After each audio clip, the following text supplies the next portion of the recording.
মিরাজের রক্তমাখা শার্ট নিয়ে বাবা তথ্য উপদেষ্টা দপ্তরে ডাক, টেলিযোগাযোগ ও তথ্য প্রযুক্তি মন্ত্রণালয় এবং তথ্য ও সম্প্রচার মন্ত্রণালয়ের উপদেষ্টা মোহাম্মদ নাহিদ ইসলাম সাক্ষাৎ করেছেন আন্দোলনে নিহত মিরাজ হোসেন এবং মোহাম্মদ ইসমাইল হোসেন রাব্বির স্বজনরা।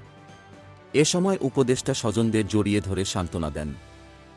বুধবার ২৫ সেপ্টেম্বর ডাক ও টেলিযোগাযোগ বিভাগের অফিস কক্ষে শহীদদের পরিবারের সদস্যরা উপদেষ্টার সঙ্গে সাক্ষাৎ করেন। সাক্ষাৎকালে শহীদ মিরাজের বাবা তার ছেলের ৫ আগস্টের মৃত্যুর বর্ণনা দিতে গিয়ে কান্নায় ভেঙে পড়েন।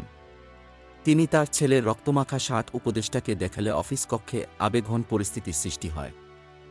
শহীদ ইসমাইল হোসেন রাব্বির বোন তার ভাইয়ের ময়নাতদন্ত না করার অনুরোধ করে বলেন, হাসপাতাল থেকে ময়নাতদন্ত ছাড়া মৃত্যুর সনদ না পাওয়ায় তারা মামলা করতে পারছেন না।